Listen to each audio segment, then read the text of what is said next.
За сайн байцгаана уу? Амын цэцэлт гэдэг. Би сэтгэл зүйч мэргэжилтэй. Өнөөдрийн бичлэгийг болохоор таны сэтгэл зүйн эдгэрлийг хамгийн их саад болдог мөнгө, харилцаа, мөн бие махбод гэсэн гурван сэдвээр ярилцах нэ. За энэ сэдвээр орохоос өмнө би өөрийгөө товчхон танилцуулъя гэж бодож байна. Би Монголд ирээд 3 жил болж байгаа. 2022 онд ирсэн. За тэгээд тэрнээс өмнө болохоор Америк Minerva гэдэг их сургууль сэтгэл зүйч мэргэжлийг төгссөн. Тэндээ ажиллаж амьдардаг байж байгаа. Тэгээ Монголдо ирээд одоо болохоор хүмүүстэй ерөнхийдөө бол ганцаарч суулцад хийдэг трама болон соматик сэтгэл заслаар ажилладаг тийм хүн байна.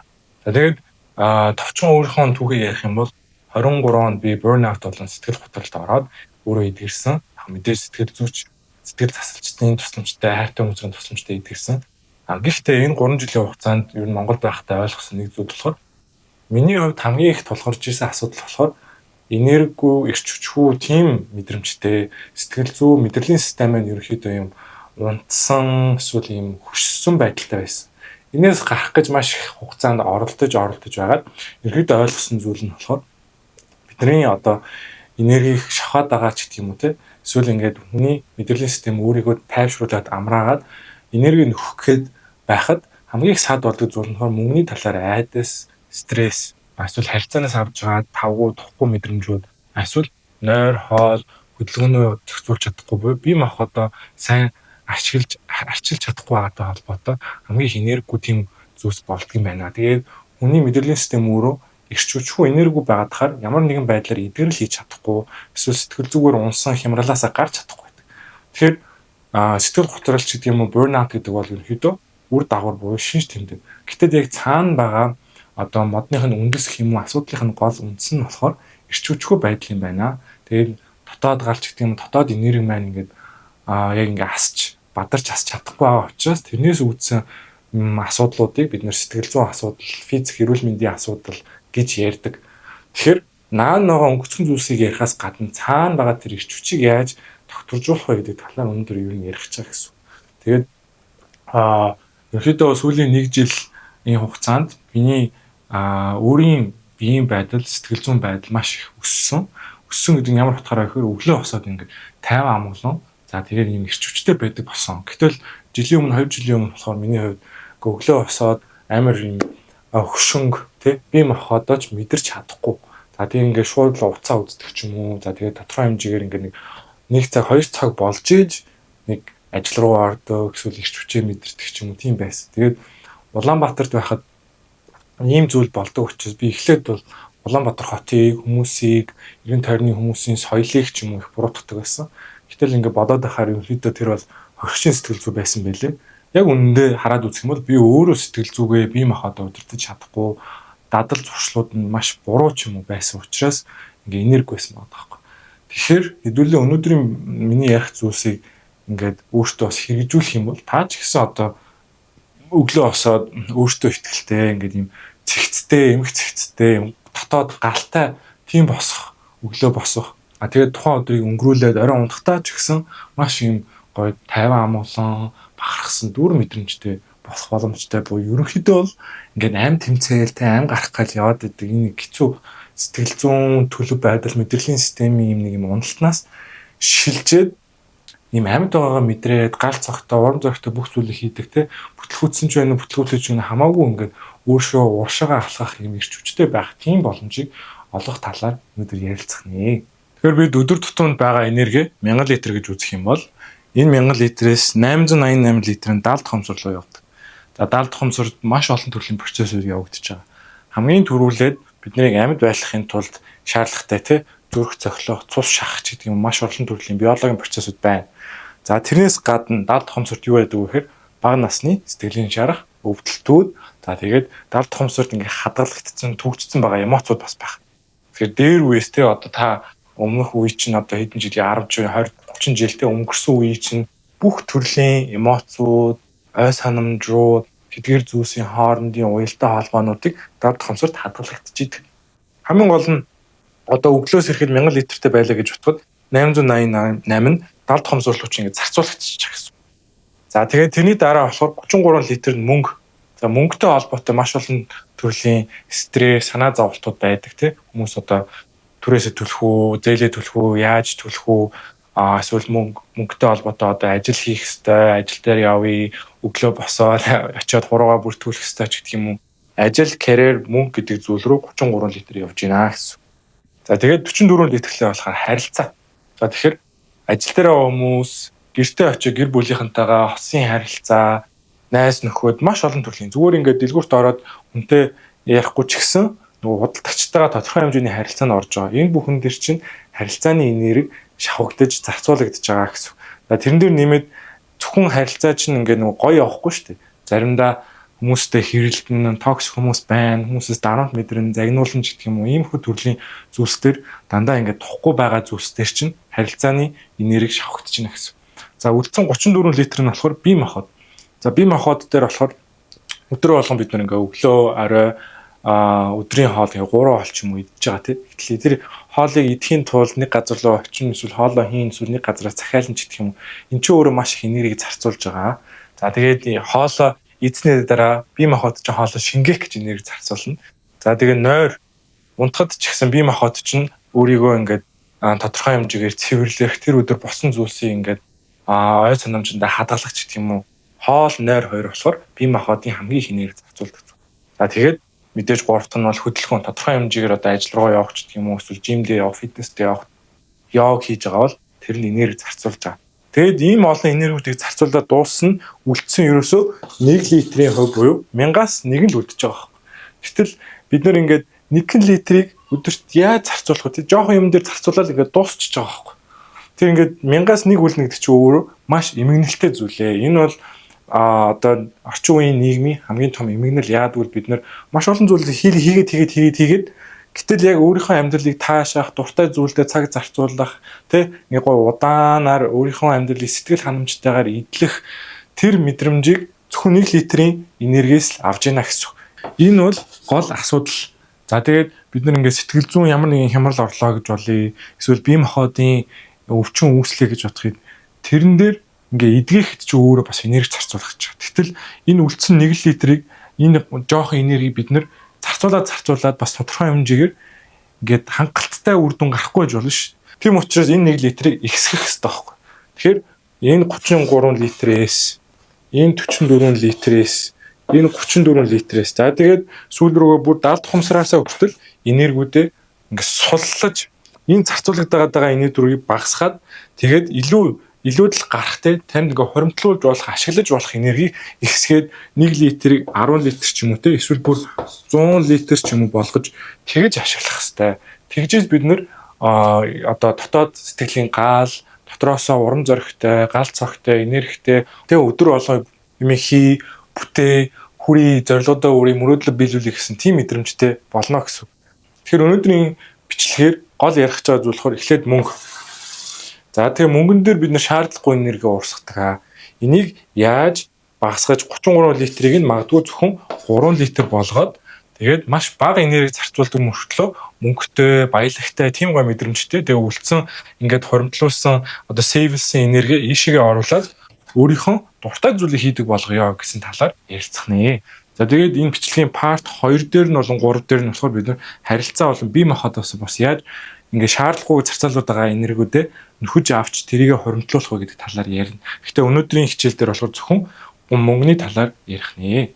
За тэгэхээр мөнгөн дээр бол бид нэр ерөөдөө 3 үндсэн төрлийн харилцаа хийдэг тий. Мөнгөтэй харилцах үйлдэл маань нэг бол мөнгө олох, нэг бол мөнгө хадгалах, нэг бол мөнгө зарцуулах.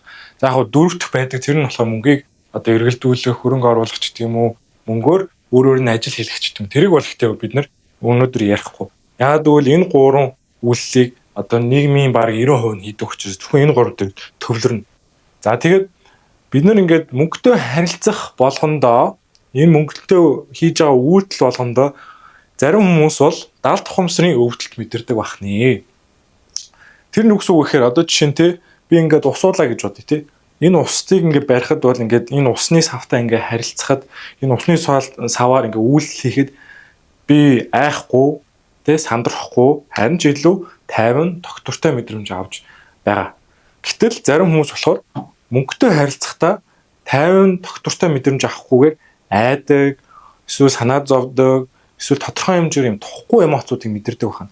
Тэгэхээр сэтгэл зүйн маш том нэг дүрэн болохоор бид нар хийж байгаа бүх зүйл дээр харилцаж байгаа хүн болгонтойгоо харилцаж байгаа зүйл болгонтойгоо ямар нэгэн байдлаар эмоцоор харилцдаг. Тэ? Бид нар ингээд одоо энэ усны савтай ингээд зүгээр харилцаж ин гэж байгаа боловч эн чинь өөрөө тодорхой хэмжээний эмоц واخгүй. Ягаад гэвэл сэтгэлийн төлөв. Энэ усны савтай би тайвнаар харилцаж байгаа. Тэ? Тэгэхээр тайвнаар харилцаж байгаа үед ямар нэгэн энерги алддаггүй. Гэтэл далд тохомсортой бид нар мөнгөтэй харилцах тохиолдолд дандаа ингээ өвдөлт мэдрээд байх боломжтой. Одоо бага наснд болсон зүйлээс болоо тий жишээ нь бага багт нь ингээд ээж аав нь мөнгнөөс болоод аягүй хэрэлдэг байх юм бол хүүхдүүд ингээд мөнгө гэдэг бол муу зүйл юм байна гэдэг далд тохомсортой кодлоод тийм итгэл үнэмшилтэй болчдөг байх нь тий. Тэнгүүд одоо мөнгө гартаа барих эсвэл банкныхаа дансыг харах эсвэл цалин авах эсвэл ямар нэгэн зүйлд мөнгө зарцуулах ч гэдэг юм уу тий. Эсвэл мөнгөө хадгалах гэж оролдож байгаа энэ мөнгөтэй харьцаж байгаа үйлдэлгэн дээр ямар нэгэн байдлаар сэтгэл зүйн тухгүй болоод тавгүй болоод тахаар тэрнээсээ болоод энерги алддаг байна. Тэгэхээр түүний яриадээс нь 33 литрийг мөнгөнд зарцуулдаг гэж байгаа бол энэ 33 литрийн ихэнх хүмүүст өвдөлт ч юм уу тухгүй байдлаар илэрч гарч ирдэг. Тэгээ энэ өвдөлт мэдэрж байгаа мэдрэлийн систем ч өөрөө эрч хүчээ дандаа алдчихдаг байхгүй. Яагад гэвэл ингээд хүн ингээд чамруу ингээд цохоор тэр өвдөлтийг дааж тэр өвдөлтийг ингээд боловсруулж эсвэл тэр өвдөлтийг эдээхийн тулд бид нар ямар нэгэн энерги зарцуулна тий. Тэгэхээр ингээд сэтгэлд нь мөнгөтэй харилцах ямар нэгэн үйлдэл сөрөг эмоц үүсээд байгаа учраас энерги алдаад байна. Тэгэхээр энерги алдхаа болохын тулд бид нар мөнгөтэй холбоотой сөрөг эмоцуудаа эдгэх, мөнгөтэй холбоотой сөрөг ихтгэл өнөмшлүүдэд олж өөрчилж тэрийг илүү зөв эрүүл ихтгэл өнөмшлөөр оруулах хэрэгтэй. Тэгжээж 33 литр буюу ингээд мөнгөнд шаардлагагүй ардаад байгаа энерги чинь багасаад харин одоо өдөр тутамдаа таны зарцуулах энерги чинь ихснэ гэсэн. За тэгэхээр хэдүүлээ хамгийн түрүүнд мөнгө олох гэдэг энэ харилцаа үйлдэлийн талаар ярий заяа. За тэгэхээр ерөнхийдөө бол ийм 6 одоо хамгийн түгээмэл байдаг ихтгэл үнэмшлүүд биднийг дотроос минь өвтгдөг, энерги минь сорж идэг. За эхнийх нь болохоор яах нь мөнгө олох юм бол хүмүүс надад атаархна. Атаархахаар хүмүүс намайг хорлох гэж оролдох байх, надаас урах байх, эсвэл хар цагаан хилэн тусах байх. Тийм учраас би аюулд орж байгаа. Тийм учраас би мөнгө олж болохгүй. Яагаад гэвэл хүмүүст атаархаад би өөрөө аюулд орно гэж байгаа. Ийм сэтгэл зүйн юм далд тохомсрыг өөрөө ч анзаарахгүй код байж болно. За ийм ихтгэл үнэмшилтэй бол ингээ мөнгө олъё тий орлогоо нэмэгдэж ч гэсэн далд тохомсроос нь чамайг үгүй чийшээ явж болохгүй их мөнгө олж болохгүй яагаад гэвэл чи аюулд унах гэдэг ш тэгээд чамайг араас чи ингээ зуураад байна. Тэг явахгүй гэсэн. За тэрнтэй адилхан ядралт байж бол тий мөнгө олно гэдэг бол заавал би ингээ амар их ядраал их чүчгүй болоод би мах одоо ингээл сулдуулаад ингэх хөстэй учраас би мөнгө олж болохгүй. Яагаад гэвэл мөнгө их олоолах юм бол их ядраал байна гэсэн. Бас адилхан тийм сөрөг ихтгэл үнэмшил байна тий. За дараагийнх нь болохоор золиос. За энэ болохоор тэгээ багадаа ч юм уу өнгөрсөн үед мөнгө олохын тулд маш их өөрийгөө золиосч исэн, дургуй зүйлээ хийж исэн, өөрийнхөө үнцэнтэй үнэт зүйлстэй нийцэхгүй зүйлсээ хийж исэн ч юм уу тий ёс зүйн зүйл хийж исэн учраас одоо мөнгө олох гэдэг бол золиостой тэнцэх юм а гэсэн код байж болчих. Эднээс бүгдээ яг адилхан одоо мөнгө олох нь атаархалтай тэнцэнэ, мөнгө олох нь ядралтай тэнцэнэ, мөнгө олох нь золиостой тэнцэнэ гэсэн тийм сэтгэлийн гүнд ингээ өөрөө анзаарахгүй байгаа тийм ихтгэл үнэмшил кодууд гэсэн үг байхгүй. За дараа нь болохоор мөнгө бол муу зүйл гэдэг ихтгэл үнэмшилтэй байх юм бол бас тодорхой хэмжээгээр мөнгөтэй харилцах болгондоо айн муу зүйл юм чинь би энтэй ингээд хамт байж болохгүй ч гэдэг юм уу тиймэрхүү ихтгэл үнэмшлүүд дандаа төрж байгаа гэсэн. За дараах нь өөрийгөө алдах гэж байна. Зарим хүмүүсийн бас ингээд бүр далд тохомсрынх нь мухтна. Би ингээд мөнгөтэй олоод өөрийнхөө хүссэн мөнгийг аваад орлоготой олчхоор магадгүй миний дотоод үнэн чанар гарч ирээд би ингээд муу хүн гэдгээ мэдрэж магадгүй, өөрийгөө алдаж магадгүй, ёс зүйн хүн болж магадгүй. Эсвэл хэд их мөнгөтэй олчих би бусдыг дээрлэхтэй магадгүй муу тийм ах ч гэдэг юм уу муу эмэгтэй хүн болчих магадгүй гэсэн айц байж болно. Тэр айц чинь бас тодорхой хэмжээгээр чамайг өвтгөж хүлж байгаа. За тэгээ хамгийн сүүлд нь болохоор үн цэнгүй гэж. Энэ болохоор бас их түгээмэл байдаг нь юу вэ гэхээр би өөрөө үн цэнгүй учраас би ийм их мөнгө олж болохгүй тий. Одоо жишээ нь 10 сая 20 сая ч юм уу бүр 50 саяын сарын орлоготой хүн байлаа гэж бодвол би ямар их мөнгө олж байна. Гэтэл энэ мөнгө маань миний үн цэнтэй нийцэхгүй байна. Тэгэхээр би энэ олж байгаа мөнгө багасгах хэрэгтэй ч гэх юм уу. Тийм далд тохомсрын бас бодол байж болно тий. Өөрийнх нь үн цэн өөрийгөө үнэлдэг байдал нь олж байгаа орлогын тэнцэхгүй болохоор орлогоо албаар өөрөө мэдхгүйгээр далд тохомсроос нь бууруулж эхэлдэг ч гэх юм. Тийм байна. Тэгэхээр мөнгө олох гэдэг энэ үйлдэл дээр ийм олон төрлийн эмоцууд итгэл үнэмшлүүд, бодлууд далд хомсорд ингээ өрнжид. Гэтэл бид нар тэрийг өөрсдөө анзаарахгүй нэ. Тэр анзаарахгүй байгаад болохоор эднүс чинь ингээ чамаг араас чинь ингээ мөнгө орлогоо олъё ч гэдэг юм уу, утай байдлаар мөнгө олох байдал руу тэмүүлэх болгонд араас чинь ингээ зураад үгүй болохгүй, мөнгө олж болохгүй гэх ингээ айлгаад байгаа гэсэн. Тэгээ ингээ далд хомсор гэдэг зүйл чинь өөрөө ад жаргалтай ч юм уу амжилтанд хүрэхийг бол нэг ингэж нэгт тавьдаг. Хамгийн нэгт тавьдаг зүйл нь болохоор аюулгүй байдал. Чиний тарих мэдрэлийн систем чинь аюулгүй байх юм бол өөрийгөө за би ажиллаа сайн хийж шүү гэж боддог байхгүй. Тэр ямар нэгэн байдлаар намайг аюулд орох зүйлээс дандаа ингээд хойшоогоо суулгаж ингээд чамайг хүлж ингээд энерги чинь сорж тийшээ явж болохгүй ингээд атсан шалганд оруулдаг. Тэгэхээр аюулд ороод байна эсвэл болохгүй юм хийгээд байна гэдэг мэдрэмжтэй холбочгол юм бол мөнгийг олох гэдэг үйлдэл өөрөө чамд айгүйх хэцүү болж байна. Тэгээ мөнгө олох ч юм уу цалин авах, орлого олох, эсвэл орлогоо нэмэх гэдэг энэ зүйлс ч өөрөө чамд дандаа заваагаад ирччихгүй болоод ингээд болио гэтэл ийм байдал чинь хүргэнэ гэсэн. За хоёрт болохоор энэ мөнгө хадгалах гэдэг мөнгөтэй харилцаж байгаа үйлдэлийн талаар ярий зэ. За энэ дээр бас аюул сонирхолтой юмуд гарч ирнэ. За хамгийн ихэнд болохоор хэрүүл байна. За хүний дотор ихэнх хүмүүст ингээд түгээмэл ажиглагддаг зүйл нь за мөнгө хадгалаад байх юм бол хэрүүл болно гэж бод. Яагаад гэхээр магадгүй баг багт нь тий мөнгнөөс болоод ээж аав нь хэрэлдэх ч юм уу эсвэл хамаатны хүмүүстэй өгсөн мөнгөнд буцааж төлөгдөхгүй болохоор хоорондоо хамаатнууд нь ингээ хэрэлдэх ч юм уу тий ямар нэгэн байдлаар мөнгө хадгалаад мөнгө ихтэй болоод ирэхээр асуудалд ордог гэсэн мэдрэмжтэй байж болно. Тэгээ далд хамсартай. Тэгэх юм бол мөнгө хадгалах юм бол хэрүүл болно гэдэг учраас мөнгөө ер нь хадгалахгүй байх хэрэгтэй. Мөнгө байлгаж болохгүй тий амьдралдаа гэсэн өөрийн анзаарахгүй тийм нууц кодтай байж болно. За хоёрт нь болохоор орхиж явдаг. За энэ болохоор баг багтаа ийм мөнгөний гачигдaltaй өссөн хүмүүс байж болно шүү дээ. Иймэрхүү зүйлс болохоор яг тэгэхээр мөнгө угаасаа намайг орхио явдаг. Тэгээд ингээ ерөөсөө найдаж болохгүй зүйл гэдэг мэдрэмжтэй байдаг тий. Багт нь ингээд магадгүй гэр бүлийнхээ санхүүгийн байдал дээш доош ингээд айгүй савлдаг учраас яг ингээд өөрсдөө мөнгөтэй ч гэж бодож болохгүй, мөнгөгүй ч гэж болохгүй тий. За би мөнгөтэй шүү тийм учраас энэ зүйлийг авнаа гэдэг ингээд мөнгө нь найдаж болохгүй. Ийм найдлаггүй харилцаа үүссэн болохоор тэр нь одоо хүртэл явсаад мөнгө намайг орхиж явдаг гэдэг одоо сэтгэл зүйн тийм ихтгэл үнэмшил байхаар яад вэхээр би тэгвэл төрүүлээд мөнгийг орхичих. Тэгээ одоо нөгөө нэг токсик харилцаатай гэсэн. Ер нь бол зарим хосын харилцаан дээр энэ хүн намайг өвтгөхөөс нүн би төрүүлээд хайж яваад өвтгөчих гэдэг шиг адилхан мөнгөн дөр ч гэсэн намайг өвтгөж намайг надаас орхихоос нүн би төрүүлээ ингээ үрээд дуусгаад тэгээд ингээд өөрөөсөө гаргаа явчих юм бол би өөрийгөө хамгаалж байгаа зүйл гэж боддог. Тэр нөгөө мөнгө магадгүй олоод байдаг мөртлөө тэрийг хадгалж чадахгүй хүмүүс бас тийм сэтгэл зүйн далд хомсын кодтай байдаг. За дараагийнх нь болохоор мөнгөө ингээ сайн үрж явах юм бол хүмүүс намайг баян гэж бодоод намайг доромжилж чадахгүй. Тэгэхээр доромжлуулахаас айдаг бас тийм код эмоц байж болно. Тэрний үгсүүхээр магадгүй баг багт нь тэг өөрийг нь ийм мөнгөгүй гэдгээс нь болоод ингээд дарамталтай, дээрлэгтэй эсвэл ингээ гадуурхаж хайрцдаг байсан байж болно шүү дээ. Одоо бид нэр 10 жилд ч юм уу их сургууль тиймхүү гадуур хол явагдаж байгаа. Тэр үед болохоор би ингээ нөгөө мөнгөө зарцуулаад те ингээл мөнгөтэй гэдэг хүмүүс ингээ баталж харуулахгүй намайг доромжлоо намайг дээрлэх гэдэг шүү. Тэгэхээр би хадгалаад өөртөө зарцуулж болохгүй. Заавал хүмүүсийн нүдэн дээр ингээ цацчих хэвээр гэсэн мэдрэмжтэй байж болно. За дөрөвт нь болохоор одоо мөнгө хоримтлуулна гэдэг маань эрхчлөөгүй байж гэсэн мэдрэмж. За тэрний үгсүүгээр би авах гэсэн юм аавыг гэхээр болохгүй.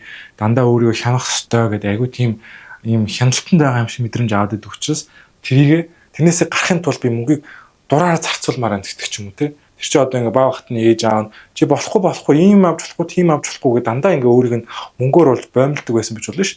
Тэрнээс болоод ийм эрхчлөөгүй мэдрэмж авсан байж болно. Тэр үед тэр хүүхд яадаг вэхээр том болоод би хизээч дахиж тийм эрхчлөөгөө боомлогдсон мэдрэмж амааргүй байна гэсэн ийм хатуу ийм том эмоцыг гаргаж ирдэг. Тэгэхээр эрхчлөөгөө мэдрэмж авахгүй тул би дандаа ингээд мөнгийг урсгаалах хэвээр тий. Олсон мөнгөө ингээд гаргаж урсгаал тэгэл ингээд өөртөө яг тийм дураараа гам шиг мэдрэмжийг авах хэвээр гэдэг тийм далд хомсрын коттой бас мөнгийг хадгалж чаддаг байх нэ.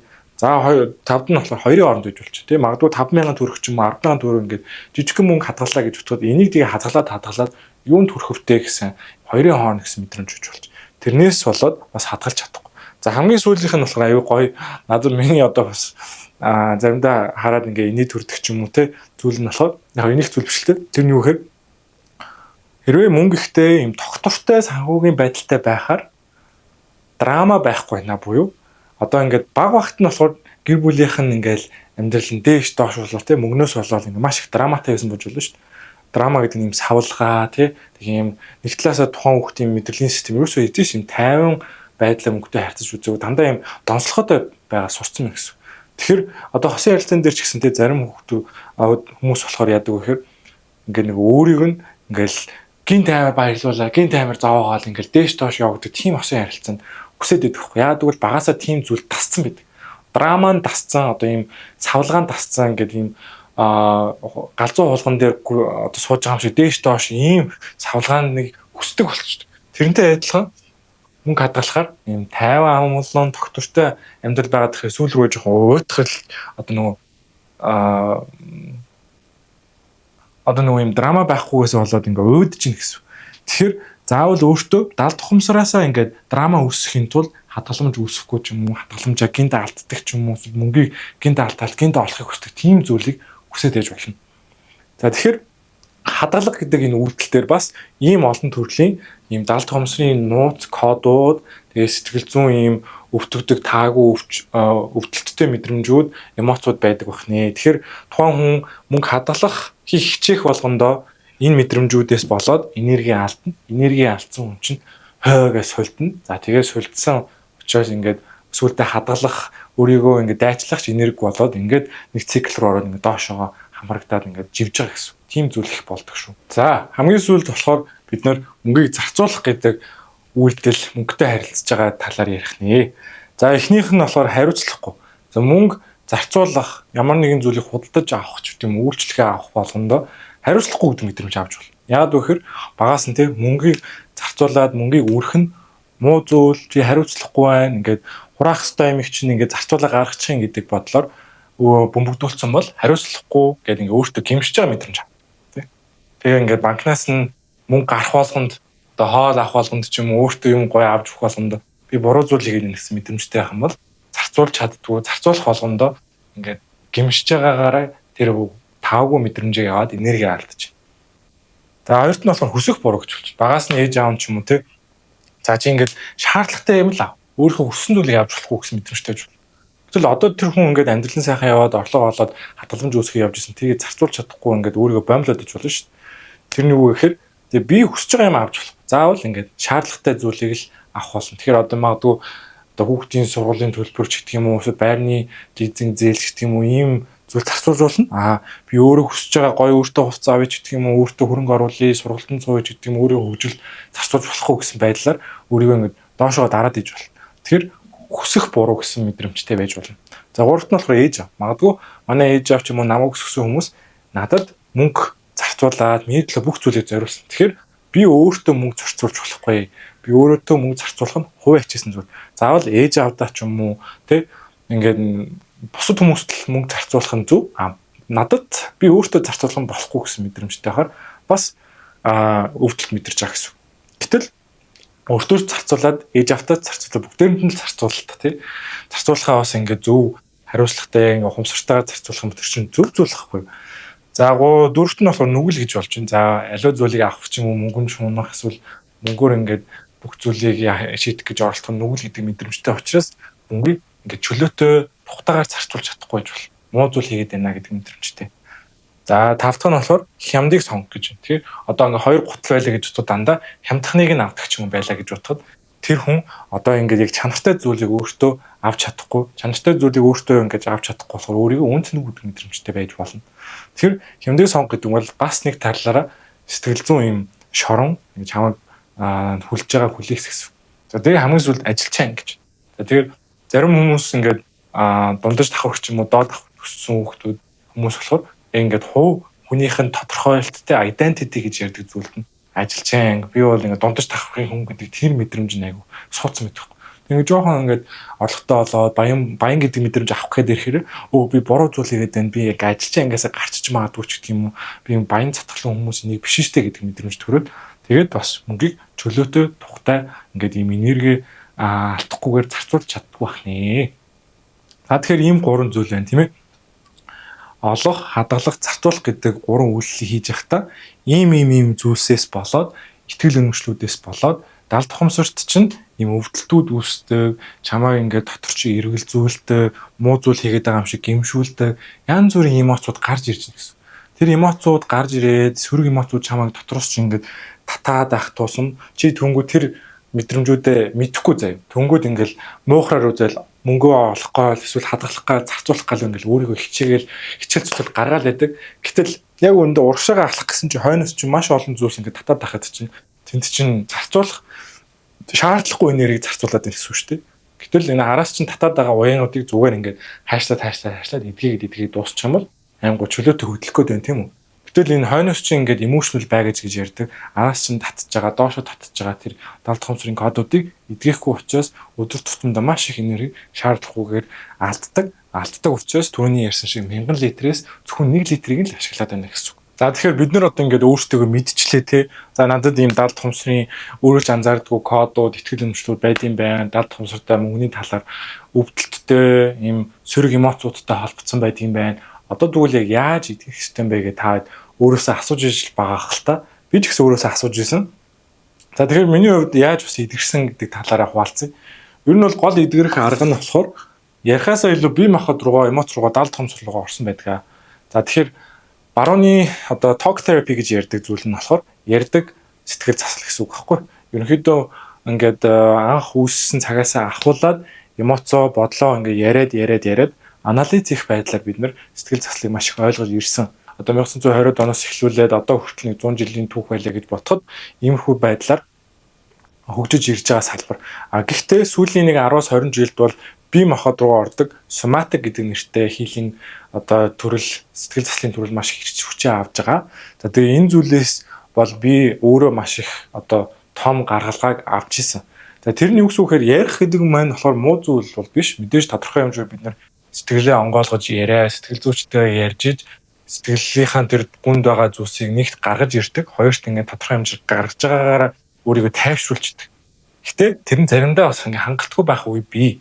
Тэгэхээр 3-4 жил ингээд сэтгэл засалд явсан мөртлөө одоо ингээд өөртөө юу буруу байгааг мэдчихэж байгаа заяа. За ийм травманаас болоод би ийм үйлдэл гаргадаг. Энэ үйлдэлээ ингэж засахын тулд ингэж бодох ёстой. Ингэж өөрийгөө одоо сануулах ёстой, харах өнцгөө өөрчлөх ёстой гэдэг мэддэг заяа.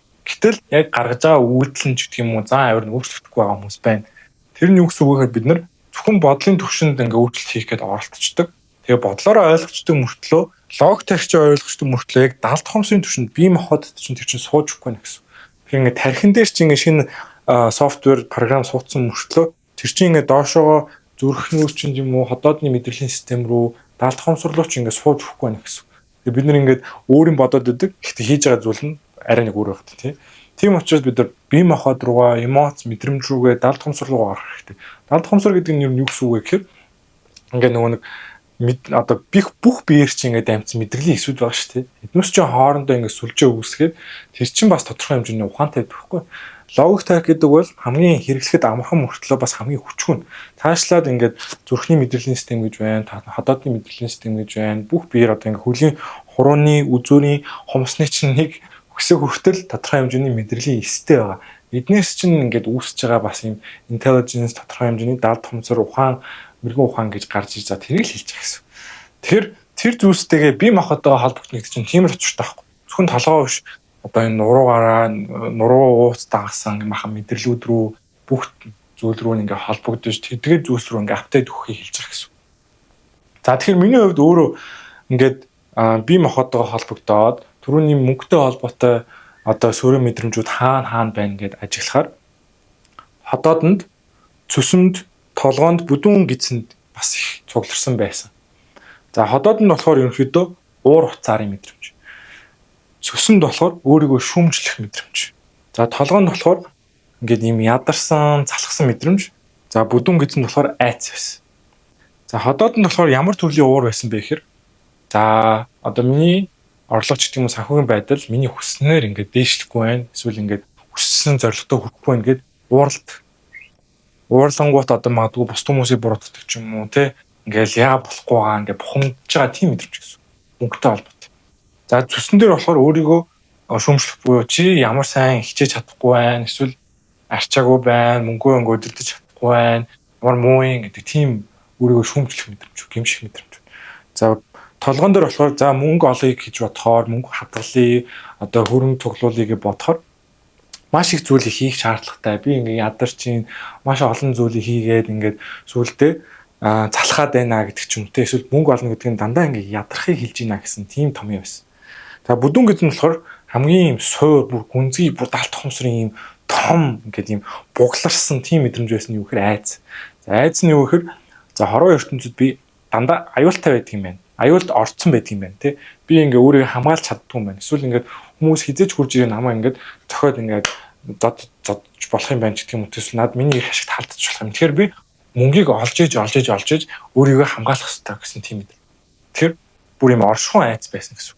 Тэгээд тэрийг бол ингээд бүр анзаарахгүй явсараа сүүлд нь би ингээд тавьж явуулаад тэгээд одоо болохоор би зүгээр оршихуун дээр 50 амуулсан байж болно. Би хамгаалагдсан, хорвоо ертөнц намайг хамгаалдаг, би өөрөө хамгаалж чадах хүчтэй 50 гэдэг ч юм уу те. Ийм байдал руу орсон байдаг. Гэхдээ өөрөө мэдэхгүй энэ олон эмоцууд миний бие дотор хадгалагдсан байдаг байхад мөнгөнтэй одоо хүнд мөнгө төлөх, мөнгө цуглуулах, хадгаламж руугаа мөнгө хийх, орлого олох болгонд тодорхой хэмжээгээр ууран хүрдэг юм уу, өөрийгөө ч гимшдэг юм уу, эсвэл ингээ ядарсан залхсан мэдрэмж авдаг юм уу, эднүсний бүгдээр ингээ эмоцууд нь дандаа итгэвччихэд байхгүй. Итгэвчээд ирэхээр дандаа миний энергийг дандаа буулгачдаг. Тэгэхээр би ингээд урт хугацаанд ингээд би рүүгээ ороод бүдүүн гизээ мэдрээд, ходоодоо мэдрээд, тайвшруулах тасгалуудаа хийгээд, эдгийг тасгалуудаа хийгээд, дотоод төгтэйгээ ажиллаад, эготойгоо ажиллаад ингээд урт хугацааны процесс явсны дараа энэ ингээд өвдсөн байсан өвдөлттэй мэдрэмжүүд нь тавигдаад биеэс чинь холдоод тэгээ миний ингээд ходоод өвддөг байсан цөс өвддөг байсан өтгөн хаттай ингээд бүдүүн гидсэнд ингээд нэг юм баас цугларсан юм шиг гат байгаа юу болсон. Тэгээ толгойн дагцаар ингэж гатгаж өвддөг байсан ер нь. Тэгээ дагаад биеийн физиологийнх нь шинж тэмдгүүд нь ч гэсэн болчдөг. Тэгээд сүүл рүү юу болж хүрсэн бэхээр одоо бүдүүн гидсэн дээр болж шинэ тэгээ түрүүний хэлсэн шиг би аюулгүй, би аюул төртөөгүй, би амгалан тайван байж болно. Би safe гэдэг мэдрэмж. I'm safe. Тэгэхээр I'm safe гэдэг мэдрэмж аваад ирэх юм мөнгөний араас ингээл улааралгүйгээл ингээ өөрийгөө хамгаалахын тулд мөнгө гэх нь байсан гэсэн. Тэгээд за ингээ мөнгөтэй харилцаа нэг тайвширч эхэлж гэсэн. Чи хүрээ дээр хоёлаа ярилцъя гэдэг шиг те ийм гоё харилцаа нь ингээд тайван болоод болохоор чи наашиг үрдэлтэй ингээд паниктай харилцаанд чи хүн чинь айгуу тахгүй шүү дээ. Би ингээд найз дээр очиод чи наашиг үрдэл надтай хамтдаа байх хэрэгтэй. Би ингээд дандаа айгаад байна чи намайг хичээж орхиж явж болохгүй шүү гэсэн айстай хүн нүүн сүүл рүүгээ залхаад чи бололдоо гэд надад түлхэд намайг орхиж явчих болно шүү. Тэрнтэй адилхан одоо тэр найзтайгаа илүү одоо хоёлаа гарч ууландаа авирах уу ямар зүйлсийг хиймээр байна ч тийм тайван харилцаад тахаар нөгөө ч гэсэн дуртай хурж ир надтай хамт хүн цанг үргэлж ингээд ихсэж байгаа. Тэрнтэй адилхан мөнгө ч гэсэн ингээл амар цухтаагаад тахаас илүү тайван болоод эхэлчих гэсэн. За тэгээд зүс ходоод нэр болохоор би ингээл нэг амар хүмүүст уурлаад, өөртөө уурлаад, өөрийгөө шүүмжлэл авахгүй мөнгөийг угаасаа ингээ удирдах боломжтой байна гэдэг мэдрэмжийг аваад эхлэхээр сүүл рүүгээ тэр харилцааг одоо өөрийгөө гимших ч юм уурлах тийм энергиэр хандхаа болцсон. Ер нь тэгээ ууралж байна гэдэг чинь энерги дахиад алдчихаа л гэсэн үг байхгүй. Тэгэхээр тэгж алдчихаа энерги хариж сейвлж хоримтлуулж аваад ажил руу зарцуулах нь л ажиллаараа дамжуулаад надад баялаг хоримтлах боломж ихсэж байгаа гэсэн. Тэгээд толгойн хэсэгт авсан тэр одоо мөнгө гэдэг бол заавал тэг ядаралт үүсгдэг гэсэн бас кодыг бол айлтгсан байт юм аа. Тэгэхээр одоогийн байдлаар бол би маш их өдөрт яг нэг 4-5 цаг л ажилладаг тий. Заавал одоо нэг 9-5 цагийн хооронд ингээл 8 цаг 9 цаг ингээд суух хэрэгтэй гэсэн юм бол биш. Өөрийнхөө зүүн совин болон бие махбодын ритм циклийг дагаад тэгж энергиэрээ зохицуулж ажилладаг болсон. Тэгээ хоёрт бол сайхан өглөө босоод тухтай мэдрэмж аваад ийм slow morning буюу удаанаар өдрөө эхлүүлдэг, таашааж эхэлдэг.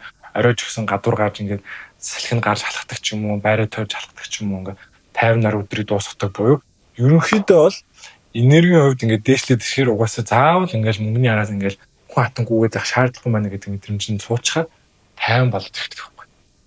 Тэгэхээр яг миний ингээд хэлэх гээд байгаа зүйл нь мөнгө тэнцүү аюулгүй тайван харилцаа гэдэг мэдрэмж далд хомсорчин суух юм бол мөнгөтэй харилцаад байгаа үед энерги чинь алдагдах нь багасаад байхгүй болоод эрч хүчээ алдахгүй болоод ирнэ. Эрч хүчээ алдахгүй улам уран зоригтой өглөө болгоныг сайхан ингээ гидсэндээ галтаа эхэлдэг те юм хий гоё чай гэдэг ч юм уу те ийм байдлаар эхлэх боломж үүсэж байгаа гэсэн. Тэгэд хамгийн гол нь энэ одоо бичлэгний гол зорилго бол та нарынхээ амар мөнгө олоход чинь туслах бол биш заяа. Мөнгнөөс болоод сэтгэл зүйчин тавгуутай бие махбод ч өвдөөд энерги алдаад байгааг чинь зогсоож байгаа гэсэн. Ер нь бол. Тэгээд энерги чинь эрч хүч чинь сэтгэл зүйн мэдрэлийн систем чинь хүч чадалтай болоод ирэх тусам угаасаа мөнгө ч вэ нү, харилцаа ч вэ нү, ажил карьер ч вэ бусдууд ч ингээ хөгжинэ. Хамгийн гол мөнгнөөс болоод энерги ингээ алдаа шавхаад урсгаад байгаа учраас бид нар ингээд ийм сулцсан тий эрч хүчгүй ингээд ийм ядарсан мэдрэмжтэй байдаг. Тийм мэдрэмжтэй, тийм сэтгэл зүйн төлөвөөс юу ч хийсэн амжилтанд хүрэхгүй байхгүй. Тэгэхээр ер нь бол жинхэнэ баялаг бол энергийн баялаг, жинхэнэ баялаг бол эрч хүчний баялаг, жинхэнэ баялаг бол эрүүл мэнд, сэтгэл зүйн эрүүл мэнд, бие физиологийн эрүүл мэнд бод байхгүй. Тэр зүйлс чамд байгаад ингээ өглөө болгоны эрч хүчтэй эхлүүлээд энерги ихтэй байх юм бол мөнгө ч вэ нү, юу ч вэ нү одоо тэр зүйлсийг бүтээх магадлал чадвар чинь маш ихсэж байгаа. Тэгэхээр бүгний араас гүйж энерги алдчихаар энерги цуглуулад энерги алдахгүй болоод тэгээд дараа нь мөнгө ч вэ бүх зүйлийг ингээ авах боломж, хүртэх боломж чи ихсэх тийм зүйлийг л ойлгуулах гад мессеж өгөх гээд байна гэсэн. За тэгээд бичлэг маань дуусч байна. Энэ бол part 1 өнөөдөр мөнгөний талаар ярьсан. Өшөө бас бидний энергийг доошоо унгаж идэг, эрч хүчийг алж идэг, сэтгэл зүйчин хямрааж идэг зүйл бол part 2 буюу харилцаа, part 3 буюу бие махбодын нойр хооллолт хөдөлгөөн. Тэгэхээр part 2, part 3-ыг бас үзээрэй. За тэгээд иймэрхүү байдлаар өөрийгөө эдээгээд тэгээд эрч хүчээ буцааж аваад дотоод галаа гоё ингээ бадрааж хасаах хүсэж байх юм бол бид нар 9 сард одоо энэ бичлэг бол 2025 оны 8 сард гарч байгаа бичлэг. Тэгээд энэ жилийнх нь 9 сард нь бол 30 хоногийн юм гоё хөтөлбөр хийж байгаа. Тэр хөтөлбөрт хамрагдаад бидэнтэй цуг тий дотоод галаа хасаа, эзнийхээ галыг хасаа, дотоод эрч хүчээ нэмье гэж байгаа бол манай Instagram хаяг руу бичээд мэдээлэл аваад бүртгүүлээд тэгээд хөтөлбөрт хамрагдаад ороорой гэж хүсэж байна. За тэгээд та өөрсдийнхөө хувийн бас эдгэрлийн аялалд нь маш сайхан амжилт хүсье. Хүн болгоо эдгэрсний хүчээр бид нэг гоё гайхалтай нийгмийг бүтээн. Хамгийн гол нь бидний амьдрал гоё утга учиртай болж хувирна шүү гэж хэлмээр байна. За тэгээд манай бичлэгийг бас дагаж үзэж, лайктаар бусд хүмүүс шеэрлж байгаад бүгдээрэнд нь баярлалаа гэж хэлмээр байна. За дараагийн бичлэгээр уулзъя.